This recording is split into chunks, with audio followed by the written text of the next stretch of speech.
आज हम देखने वाले हैं अलंकार। अलंकारों को हम बहुत अच्छे से और काफ़ी मजाकिया अंदाज में सीखने वाले हैं, जिससे आप इन्हें कभी नहीं भूलेंगे। ये हमारी परीक्षा एमपी हॉस्पिटल असिस्टेंट के लिए काफ़ी आवश्यक है, क्योंकि व्याकरण हमारी परीक्षा का भाग है हिंदी में, तो इनका आना काफ़ी ज़्यादा पॉसिबल है। तो देखते हैं, पहले तो हम समझते हैं कि अलंकार आखिरकार होते क्या हैं।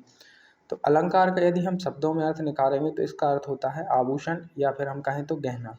तो जिस प्रकार आभूषण से किसी स्त्री की शोभा बढ़ जाती है, वैसे ही अलंकार से किसी कविता या भाषा की शोभा बढ़ती है। यानी कि एक बेसिकली देखा जाए तो यह क्या करते हैं, भाषा की शोभा बढ़ाने का कार्य करते हैं।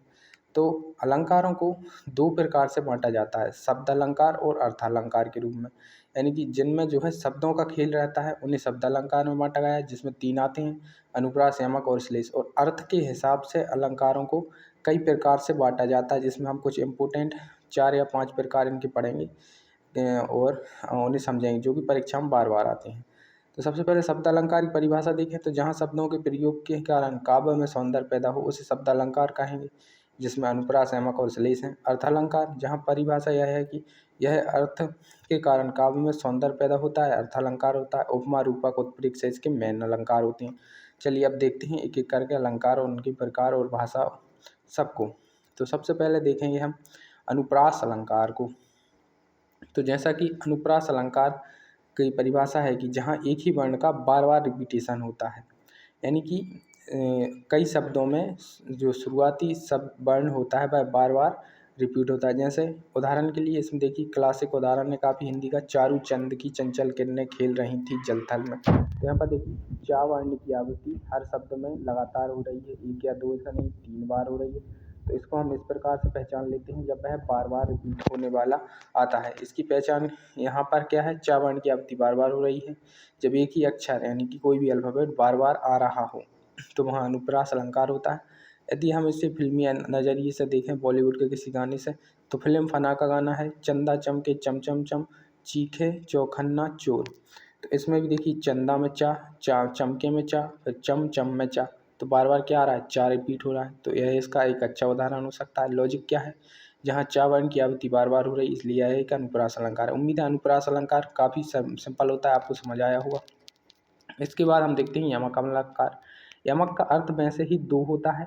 तो जब कोई शब्द दो या दो से अधिक बार आता है और उसका जो है अर्थ अलग अलग होता है, शब्द एक ही रहेगा लेकिन अर्थ उसका अलग होगा, या तो वह 2 बार आएगा या 2 से अधिक बार भी आ सकता है। बेसिकली वैसे 2 बार ही आता है। तो देखिए क्लासिक एग्जांपल इसका क्या है, जो हिंदी में दिया जाता है, कनक कनकते सौगुनी, मादकता अधिकाय, या खाए बोराय नर बाफाय बोराय। यानी कि यहाँ पर 2 प्रकार के कनक की बात की गई है। एक कनक को खाने से नर बोरा जाता है और एक को पानी से। यानी कि एक कनक जो है एक धतूरे का जो वृक्ष होता है या पेड़ होता है, पौधा होता है, उसको कहा जाता है। धतूरा एक नशीला पदार्थ है, इसको खाने से क्या होता है, इंसान थोड़ा बौरा जाता है। और दूसरे कनक में सोने की बात की गई है, यानी कि जो गोल्ड होता है, उसे पाने से भी जो है इंसान बौरा जाता है। तो इस प्रकार इसमें एक ही शब्द के दो अलग अर्थ बनाकर निकाले गए हैं। एक ही शब्द जो दो बार आए और पर दोनों बार उसका मतलब अलग हो।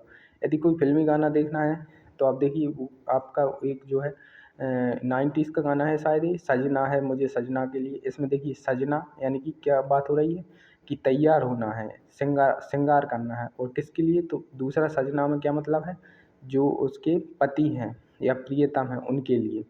तो यहाँ पर 2 बार रिपीट हुआ एक ही शब्द सजना, लेकिन दोनों बार उसका अर्थ अलग हुआ। तो उम्मीद है आपको यमक अलंकार भी समझ में आया होगा काफ़ी आसानी से। अब देखते हैं हम श्लेष अलंकार, जो कि शब्द अलंकार का तीसरा भाग होता है। श्लेष अलंकार का मतलब है, श्लेष का यदि हिंदी में शब्दों में मीनिंग देखें तो उसका अर्थ होता है चिपकना या चिपका। और इसमें जो परिभाषा है, इसमें क्या होता है कि शब्द के मल्टीपल मीनिंग यानी एक से ज़्यादा अर्थ निकलते हैं। इसका क्लासिक एग्जाम्पल होता है रहीम जी का दोहा, रहीमन पानी राखिए बिन पानी सब सून, पानी गए न उबरे मोती मानस चून। अब देखिए यहाँ पर पानी को जो है अलग अलग तरीके से मीनिंग में दिखाया गया है। जैसे पहला जो मोती के लिए यदि हम पानी देखें तो क्या होगा, उसकी चमक, मतलब एक मेन चीज़ के रूप में दिखाया गया है। मोती के लिए मेन चीज़ क्या है, चमक। तो रहीमन चमक राखिए बिन चमक सब सून, चमक गए न उभरे मोती। तो इस प्रकार से यह मोती के लिए चमक का कार्य कर रहा है। इसी प्रकार यदि हम मनुष्य के लिए देखें तो पानी से मतलब है उसकी इज्जत का रहना। तो रहीमन इज्जत राखिए बिन इज्जत सब सून, और इज्जत गई न उबरे मनुष्य। इसी प्रकार से चून का मतलब होता है आटा। तो आटे के लिए यहाँ पर पानी, पानी की ही बात कर रहा है, यानी जल की ही बात कर रहा है। तो रहीमन पानी राखिए, बिन पानी सब सून, पानी गए न उबरे चून। तो इस प्रकार से क्या है, एक ही शब्द के कितने 3 अलग अलग मीनिंग हो गए, 3 अलग अलग चीज़ों को देखते हुए। यानी कि यदि हम मोती को देखेंगे तो चमक से, मनुष्य को देखेंगे तो इज्जत से, और चून यानी आटे को देखेंगे तो पानी से। तो एक पानी से 3 अर्थ अलग अलग निकल रहे हैं। तो इस प्रकार के यानी कि मल्टीपल मीनिंग्स निकलेंगे तो वहाँ श्लेष अलंकार होगा, जहाँ एक शब्द चिपक जाएगा लेकिन बार बार अलग अलग अर्थ निकालेगा। फिल्मी गाने से यदि मैं देखूँ तो आशिकी 2 का गाना आपने सुना होगा, सुन रहा है ना तू रो रहा हूँ मैं। तो इसमें गायक 2 तरीके से रोने का बात करता है। देखो, एक तो गायक असली में ही रोना यानी रोदन क्राइंग की बात कर रहा है कि मैं सच में ही रो रहा हूँ, और दूसरे में जो है वह संगीत की भाषा में एक तरीके से बोल रहा है कि मैं गाना गा रहा हूँ, उसको रियाज कर रहा हूँ। तो 2 तरीके से इसकी मीनिंग निकलते हैं। तो इसके अलावा भी देखिए एक और गाना है, बाबूजी धीरे चलना बड़े धोखे हैं इस राह में। अब यहाँ पर राह से क्या मतलब है, एक तो यदि हम इसका बेसिक मीनिंग समझेंगे तो राह से मतलब हुआ कि सड़क पे। तो हाँ, सड़क पर भी कहीं टेढ़ी मेढ़ी सड़क हो जाती है तो धीरे चलना चाहिए। इसी के अलावा यदि हम जीवन से इसे लेके देखेंगे तो ज़िंदगी का सफ़र भी ऐसा ही होता है, उसमें भी जो है कई जगह दिक्कतें आती हैं। तो वहाँ पर भी राह का मतलब ज़िंदगी के सफ़र से भी हो सकता है। तो यहाँ पर भी राह की 2 मीनिंग निकल रहे हैं। तो उम्मीद है आपको श्लेष अलंकार भी समझ में आया होगा। अब देखिए हम अगले पे चलते हैं। अब हम यहाँ से अर्थालंकार को पढ़ेंगे, जिसमें हम पहला उपमा अलंकार को पढ़ेंगे। देखो, ये उपमा अलंकार को इंग्लिश में सिमिली बोला जाता है, और सिमिली का भी बेसिकली यही काम रहता है जो इंग्लिश की ग्रामर रहती है उसमें भी। तो यदि आप इसको हिंदी में भी समझ गए होंगे तो आप इंग्लिश में भी यदि ऐसा आता है इंग्लिश की ग्रामर में तब भी आप इसको कर पाएंगे। तो इसको अच्छे से समझिएगा।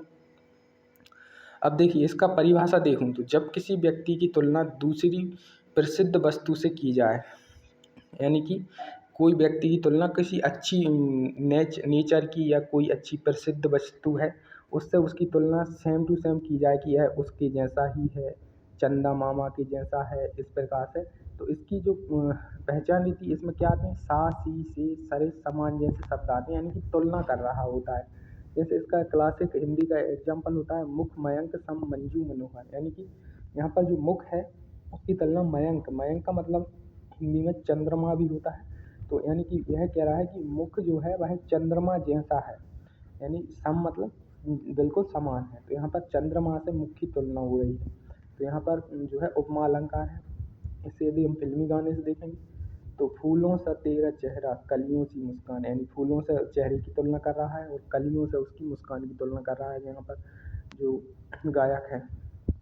तो इसमें भी सा जैसे शब्द आ रहा है। तो इसकी पहचान क्या रहती है, सा सी से सरे समान जैसे शब्द इसमें आते हैं और तुलना की जाती है किसी प्रसिद्ध चीज़ से या नेचर की किसी चीज़ से। जैसे चंदा से तुलना कर दी, समुद्र से तुलना कर दी, समुद्र जैसा विशाल है वो, या चंदा जैसी चमक है उसमें, इस प्रकार से मतलब एक तुलना करते हैं किसी प्रसिद्ध चीज़ से। सूर्य जैसा तेज है उसमें, इस प्रकार से। तो इसके अलावा इसकी पहचान में सा सी सी जैसे शब्द या जैसे शब्द आएंगे। और चेहरे यहाँ पर जो गाना है इसमें भी क्या हो रहा है, फूलों से चेहरे की तुलना और मुस्कान की तुलना कलियों से हो रही है। तो उम्मीद है आपको उपमा अलंकार भी काफ़ी आसानी से समझ में आया होगा। इस इंग्लिश में सिमले बोलते हैं, इसको भी ध्यान रखिए। यदि इंग्लिश ग्रामर में सिमले से रिलेटेड क्वेश्चन आते हैं तो बस आप यही समझ लीजिएगा कि आपसे उपमा अलंकार पूछ रहा है और उस हिसाब से आप क्वेश्चन को कर पाएंगे। चलिए अगला देखिए, अर्थ अलंकार में अगला आता है रूपक अलंकार। अब देखो, रूपक को इंग्लिश में बोलते हैं मेटाफोर। मेटाफोर से क्या मतलब है, जहाँ तुलना नहीं करते 2 वस्तुओं बल्कि वही वस्तु को मान लेते हैं। यानी कि जैसे अब हम यह नहीं कहेंगे चंदा जैसा मुख है, हम यह कहेंगे मुख तो चंदा ही है। मतलब अब उससे समानता के रूप में तुलना नहीं करेंगे, उसको वही चीज़ बना देंगे। यानी कि इसमें सास ही नहीं लगेगा, बिल्कुल डायरेक्ट ऐसा कहेंगे कि मुँह तो उसका चंदा है। ऐसा नहीं कहेंगे मुँह तो उसका चंद्रमा जैसा है, या वह तो सूर्य जैसा विशाल है। नहीं, वह तो विशाल है सूर्य जैसा, ऐसा नहीं कहेंगे। जैसा जैसा या सासी जैसे शब्द नहीं आएंगे, डायरेक्ट वही मान लेंगे जो जिस चीज़ से तुलना करनी है। लॉजिक क्या है, जब हम कहते हैं पायो जी मैंने राम रतन धन पायो, तो यहाँ पर जो राम है उसको ही रतन और धन बता दिया गया है। हम यहाँ पर यह नहीं कह रहे हैं हम पायो जी मैंने राम रतन जैसा धन पायो, जैसा या सासी जैसे शब्द नहीं लगाए, डायरेक्ट बता दिया कि वही चीज़ है। और इसका जो क्लासिक एग्जाम्पल हिंदी में देखेंगे तो चरण कमल बंदो हरिरा। यहाँ पर जो चरण है उन्हें कमल की जैसा नहीं बताया बल्कि कमल ही बता दिया गया। समझ रहे हो, बहुत छोटा सा अंतर है इसमें और उस वाले जो उसमें बिल्कुल साँस ही नहीं लगना, बिल्कुल वही चीज़ बनानी है। यानी कि यह चरणों को कमल मान लिया गया है, चरण रूपी कमल। पहचान क्या है, तुलना नहीं की गई बल्कि सीधा वही मान लिया गया है, इसमें साँस ही नहीं आएगा। फिल्मी गाना जैसे एक चाँद सा रोशन चेहरा, ये गलत हो जाएगा, इसमें उपमा है क्योंकि इसमें सा आ रहा है, यानी कि चाँद की रोशनी जैसा चेहरा बताया गया है। जबकि इसका क्या होगा, जैसे इसका उदाहरण गाने में होगा, मेरे सपनों की रानी कब आएगी तू। तो यहाँ पर क्या बोल रहा है वो कि डायरेक्ट वो उसको रानी ही बता रहा है, सपनों जैसी रानी नहीं बता रहा है। तो उम्मीद है आपको रूपक और उपमा में अंतर समझ आया होगा। उपमा यानी सिमले और रूपक यानी कि मेटाफोर। तो उम्मीद है आपको इसको मतलब समझ में आएगा। उसमें सासी आता है, इसमें सासी जैसे शब्दों का उपयोग नहीं होता। ठीक है, अगला देखते हैं अतिशयोक्ति अलंकार। यह होता है हाइपरबोल, यानी कि इसमें क्या होता है, किसी बात को बहुत बड़ा चढ़ा कर बताया जाता है। तो इसको देखिए जैसे परिभाषा, जब किसी बात को बहुत बड़ा चढ़ा कर बताया जाए। इसका एक उदाहरण होता है जो कि है, आगे नदी पड़ी अपार, घोड़ा कैसे उतरे पार, राणा ने सोचा इस पार, तब तक चेतक था उस पार। तो यहाँ पर जो है महाराणा प्रताप और चेतक घोड़े के बीच में जो वह बात की जा रही है, जिसमें कहा जा रहा है कि एक बहुत बड़ी नदी पड़ गई थी जो कि अपार थी। तो अब उसके पार घोड़े को कैसे उतारें, महाराणा जो है इस तरफ सोच रहे थे, तब तक चेतक जो है इतना तेज था कि वह उस तरफ भी पहुंच गया। तो इसमें क्या है, बात को बहुत बड़ा चढ़ा के बताया गया है। तो यह इसका अच्छा उदाहरण है। यहाँ सोचने मात्र से ही घोड़े का नदी पार कर लेना बड़ा ही बड़ा चढ़ाकर वर्णन किया गया है। तो इसको आप समझ सकते हैं। यदि अब मैं देखूँ इसका फिल्मी उदाहरण, तो तौबा तुम्हारी ये अदा, देखूं तुम्हें तो होश उड़ जाए, तुम जो कहो तो चांद तारों को तोड़ लाऊंगा मैं। दो गाने हैं यहाँ पर, एक तो ये तौबा, एक तुम्हारी अदा, देखूं तुम्हें तो होश उड़ जाए। अब किसी की अदा को देखकर किसी का होश तो नहीं उड़ सकता, लेकिन इसमें बहुत बड़ा चढ़ाकर बात की गई कि ऐसी अदा है कि होश ही उड़ जाती है, आदमी बेहोश ही हो रहा है। दूसरे में, तुम जो कह दो तो चांद तारों को तोड़ लाऊंगा मैं। अब चांद तारे क्या इसके पिताजी ने लगाए थे, कोई फल है क्या कि आम का फल है वो तोड़ लाया। तो यहाँ पर जो है बहुत ही बड़ा चढ़ाकर जो है बात की जा रही है, और इसलिए इसमें अतिशयोक्ति अलंकार होगा। लॉजिक क्या है, चांद तारे तोड़कर लाना तो नामुमकिन है, पर प्यार को बड़ा चढ़ाकर बताया गया है। इसके अलावा अगला देखते हैं। अब आता है मानवीकरण अलंकार। जैसा कि इसका नाम है उसी तरह से यह होता है। इसको इंग्लिश में बोलते हैं पर्सोनिफिकेशन, और पर्सोनिफिकेशन इंग्लिश ग्रामर में आपसे पूछा जा सकता है। तो इंग्लिश के वर्ड भी इनकी याद रखिएगा कि किसको कौन से अलंकार को क्या इंग्लिश में बोला जाता है। हो सकता है आपको यहाँ काम ना आए तो इंग्लिश ग्रामर में ये काम आ जाए, तो उस हिसाब से देख के चलना है। तो इसमें क्या होगा कि इसमें किसी नेचर वाली चीज़ को, मतलब जो प्राकृतिक चीज़ें हैं उनको बिल्कुल ऐसे ही करके दिखाया जाएगा जैसे वो मानवों की तरह क्रिया कर रही हैं। जैसे पर्वत उठ रहे हैं, बादल दौड़ रहे हैं, इस प्रकार से मतलब नेचर की चीज़ों को ऐसी क्रियाएं दी जाएंगी जो कोई पर्सन या मानव करता हो। जब निर्जीव वस्तुआं या ऐसे काम करवाए जाएं जो मानव के द्वारा किए जाते हैं। इसका उदाहरण जैसे, मेघ आए बड़े बन ठन के सबर के, यानी कि जो बादल हैं वह बड़े बन ठन के वो श्रृंगार करके आए हैं। तो क्या बादल श्रृंगार करके आते हैं? नहीं आते। इसमें मानव की क्रिया को बादलों में जोड़ दिया गया है। तो यह क्या हो रहा है, पर्सोनिफिकेशन, यानी कि मानवीकरण अलंकार का उदाहरण है। इसका प्राचीन उदाहरण है यह। इसके अलावा बादल का बताया गया है कि बहुत सच संवर के आए हैं। यदि हम इसकी पहचान फिल्मी उदाहरण से देखें तो फिल्मी गाना इसके लिए कौन सा हो सकता है, हवाएं सनसनाने लगीं फिजाएं गुनगुनाने लगीं। अब देखो, हवाएं सनसनाने लगीं तो फिर भी ठीक है, लेकिन फिजाएं कैसे गुनगुनाने लगीं? गुनगुनाने का काम तो मनुष्य का या मानव का हुआ, फिजाएं कैसे गुनगुनाएंगी? तो इसमें क्या है, एक तरीके से किसी नेचर की चीज़ को मानव की तरह कार्य करते हुए दिखाया जा रहा है। तो यहाँ पर पर्सोनिफिकेशन हो रहा है, यानी कि मानवीकृत अलंकार है। तो उम्मीद है आपको यह भी काफ़ी सिंपल था, समझ आया होगा। अब यहाँ से जो आगे वाले अर्थ अलंकार आएंगे, इनमें थोड़ी आपको कन्फ्यूजन होगी, इसलिए मैंने इन्हें लास्ट में रखा है। क्योंकि यह थोड़ा समझ पर निर्भर करते हैं, क्योंकि अर्थ के हिसाब से कई प्रकार के होते हैं अर्थ अलंकार, तो इसलिए इसमें थोड़ी दिक्कत है। जैसे अब ये उत्प्रेक्षा अलंकार है, तो यह इंग्लिश में तो होता नहीं, यह हिंदी में ही है, क्योंकि हिंदी में अलंकार अर्थ अलंकारों को बहुत भागों में बांट दिया जाता है। इंग्लिश में ऐसा नहीं किया जाता, इंग्लिश में बस 2 या 3 या 4 होती हैं शायद। अब देखिए इसको देखते हैं।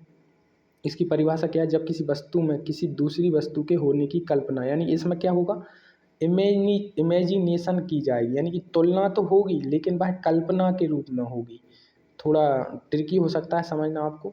तो इसकी पक्की पहचान के लिए जो आप एक कीवर्ड याद रखना, जैसे ही उत्प्रेक्षा अलंकार आपके माइंड में आए आपको ये कीवर्ड याद आनी चाहिए, जैसे मानो जानो मनो, मानो मनहु, मानो मनो मनहु, जानो जनो जनहु, मानो मनो मनहु, जानो जनो जनहु और निश्चय। इसके अलावा इसकी यदि हम उदाहरण देखें तो किताबी उदाहरण देखें तो दोहा है, सिर फट गया उसका वहीं मानो, देखो मानो शब्द आया ना, इससे पकड़ना पड़ेगा आपको, अरुण रंग का घड़ा हो, यानी कि यहाँ पर बात हो रही है कि सिर ऐसे फट गया है जैसे कि कोई घड़ा हो। तो यहाँ पर क्या हो रहा है कि फटे हुए सिर की तुलना नहीं की गई, यानी तुलना नहीं की गई, बल्कि खून से सने फटे सिर में लाल रंग के घड़े के होने की कल्पना की गई है। तो थोड़ा ट्रिकी है पर आपको ऐसे ही समझना होगा। इसके अलावा फिल्मी गाने में जैसे जानू मेरी जान मानो जैसे तुम मेरे भगवान हो, तो इसमें भी क्या है, तुलना या कल्पना की जा रही है। तो उम्मीद है आपको उत्प्रेक्ष अलंकार समझ आया होगा। थोड़ा आप यह उसमें रूपक में इससे कंफ्यूज ना हो, इसलिए थोड़ा मैंने इसको थोड़ा डिटेल में समझाने का प्रयास किया। अब देखते हैं अन्योक्ति अलंकार। अतिशयोक्ति अलंकार था, उसे इंग्लिश में भी होता है, उसे हाइपरबोल बोलते हैं, और ये अन्योक्ति है, तो इसमें थोड़ा अंतर देखना आप। इसकी परिभाषा यह है कि जहाँ किसी माध्यम वस्तु या व्यक्ति के बहाने किसी और को कोई बात कही जाए या फिर निशाना कहीं पर और कहीं पर तीर मारा जाए। यहाँ यानी कि यहाँ पर क्या होगा कि बात किसी और की होगी लेकिन लग किसी और को जाएगी, यानी कि एक तरीके से क्या कहते हैं इसको, यदि हम अपनी भाषा में देखें तो कहीं पे निगाहें कहीं पे निशाना, समझ रहे हो, निगाहें कहीं और निशाना कहीं और, इस प्रकार से। यदि अब मैं इसको उदाहरण के माध्यम से समझाना चाहूँ तो किताबी दोहा आता है, माली आवत देख कर कलियन करी पुकार, फूले फूले चुन लिए काली हमारी यार। यानी यहाँ पर बेसिक यदि हम इसका सिंपल मीनिंग निकालेंगे तो वह यह होगा कि माली को आकर देखकर जो कलियां हैं वह पुकार कर रही हैं या चिल्ला रही हैं कि जो फूले फूले लोग थे, यानी कि जो पौधे फूल वाले थे, यानी जो फूल बन गए थे, उन्हें तो तोड़ लिया है लेकिन कल हमारी भी बारी आई, क्योंकि कल हम भी फूल जाएंगे। लेकिन इसमें जो निशाना मारा गया वह इस प्रकार से मारा गया है कि माली का मतलब यहाँ पर किया गया है यमराज को, यानी कि मृत्यु के देवता को आते देखकर जो जो नए लोग हैं वह देख रहे हैं कि यमराज जो है बूढ़े बूढ़े लोगों को ले गए लेकिन कल हमें भी बूढ़ा होना है, यानी हम भी मरेंगे। एक तरीके से देखा जाए तो मृत्यु पर तर्क वो किया गया है, तर्क किया गया है। तो कहीं पर निगाहें और कहीं पर निशाना होता है, तो वहाँ पर क्या होगा, अन्योक्ति अलंकार हुआ। और यदि इसका मैं उससे बात करूं गाने से, तो एक गाना है, कबूतर जा जा जा पहले प्यार की चिट्ठी साजन को दे आ। इसमें लॉजिक क्या है कि कबूतर माध्यम से बात हो रही है पर असल निशाना प्रेमी यानी साजन की ओर है। भले ही यहाँ पर हमें दिख रहा है कबूतर के लिए गाना गाया जा रहा है लेकिन असली निशाना कहाँ लगाया जा रहा है, अपने प्रेमी के लिए लगाया जा रहा है। तो कहीं पर निगाहें कहीं पर निशाना होगा तो क्या होगा, अन्योक्ति अलंकार होगा। उम्मीद है आपको यह समझ में आया होगा, इतना ट्रिकी नहीं है, यह काफ़ी अच्छा है और सिंपल है। बस इसमें अर्थ के हिसाब से हर उदाहरण को देख कर चलना पड़ता है कि किस प्रकार का अर्थ निकाला है, उस प्रकार से अलंकार को मानना पड़ता है। बाकी यमक श्लेष काफ़ी सिंपल होते हैं, अनुप्रास यमक श्लेष, उनमें शब्दों का खेल होता है तो शब्द तो आसानी से समझ में आ जाते हैं। इसके बाद आता है विभावना अलंकार। तो विभावना अलंकार कैसा है, तो इसकी परिभाषा देखिए, जहाँ कारण के बिना ही कार्य हो जाए, यानी कि बहुत ही ऐसा होगा कि बिना माध्यम के ही कार्य हो जाएगा और अचरज सा होगा आपको, यानी कि इसमें कौन सा रस आएगा, आश्चर्य रस, देखने अद्भुत रस आपको देखने को मिलेगा। जैसे किताबी उदाहरण इसका आता है, बिन पद चलें सुने बिन काना कर बिन कर्म करें विधि नाना, यानी बिना पैरों के चल रहे हैं, बिना कानों के सुन रहे हैं और बिना हाथों के बहुत सारे प्रकार के कार्य कर पा रहे हैं। तो इसमें क्या है, इसमें कोई कारण नहीं है लेकिन फिर भी कार्य हो रहा है, तो यह विभावना अलंकार का एक उदाहरण है। तो इसका यदि हम और उदाहरण देखें तो तू जाने ना बिना बिना बत्तियाँ कहीं सब बातें, तो यह अजब प्रेम गजब कहानी का एक गाना है, यह भी इसका उदाहरण हो सकता है, यानी कि बिना बोलना कारण के होना बातें काम संपन्न हो रहा है यहाँ पर। मुझको हुई न खबर चोरी चोरी चुप चुप कर पलक झपकते ही खो गई, तो इस प्रकार से यहाँ पर पलक झपकी भी नहीं, यानी कि कारण नहीं है फिर भी चीज़ खो गई और काम संपन्न हो गया। तुझको पुकारे मेरा प्यार आजा, मैं तो मिटा हूँ तेरी चाह में, जीते जी मिट जाना, कार्य संपन्न बिना मृत्यु के ही हो रहा है। यानी कि कारण नहीं है लेकिन कार्य हो रहा है। वहाँ हम विभावना अलंकार को देखेंगे। इसके अलावा एक आता है संदेह अलंकार, यानी कि इसमें एक प्रकार का डाउट सा मन में आ जाता है। परिभाषा क्या है? जहाँ उपमेय और उपमान में इतना अधिक सादृश्य यानी कि एक जैसा दिखना होता है कि अंत तक यह तय नहीं हो पाता कि वस्तु असल में क्या है, मन में यह बात रह जाती है, यानी कि एक संदेह सा हो जाता है। जैसे इसका किताबी उदाहरण काफ़ी फेमस है, सारी बीच नारी है कि नारी बीच सारी है, सारी ही की नारी है कि नारी ही की सारी है। यानी कि यहाँ पर डाउट हो रहा है कि सारी में नारी है या नारी में सारी है, सारी ही की नारी है या नारी ही की सारी है। तो एक प्रकार का संदेह सा उत्पन्न करवाने वाली बात हो रही है। जैसे हवा हवाई का गाना, बिजली गिराने में हूँ आई, हाँ या मिस्टर इंडिया गाना है, इसमें क्या है, बिजली गिराने वाली हवा हवाई है या कोई प्रेमिका है, इसमें डाउट हो रहा है। मतलब यदि बेसिक देखा जाएगा तब, वैसे तो समझ समझ के आधार पर चीज़ें होती हैं। ये चांद सा रोशन चेहरा, ये झील सी नीली आँखें, ये चांद है या तुम्हारा चेहरा। तो इसमें भी इसी प्रकार से हीरो को डाउट हो रहा है कि यहाँ चेहरा है या चांद, आँखें हैं या झील, यहाँ ये है या वो है वाला चक्कर चले, वहाँ क्या होगा, संदेह होगा। यानी कि ये इस प्रकार से ये है या वो है, इस प्रकार से आपको एक तरीके का संदेह सा हो तो वहाँ पर आप लगा सकते हैं संदेह अलंकार। इसके अलावा एक आता है भ्रांतिमान अलंकार। संदेह और भ्रांतिमान में बस बहुत थोड़ा सा अंतर होता है, लेकिन बहुत इंपॉर्टेंट अंतर है, इसको समझना होगा। इसमें आप इल्यूजन में फंस जाते हैं, उसमें डाउट में फंस जाते हैं। देखिए, जहाँ समानता के कारण एक वस्तु को गलती से पूरी तरह दूसरी वस्तु ही मान लिया जाता है और उसी के अनुसार काम भी कर दिया जाता है। संदेह में कन्फ्यूजन रहता है, पर भ्रांतिमान में हम गलती कर देते हैं। इस बात को समझ के रखना, भ्रांतिमान में गलती ही हो जाती है।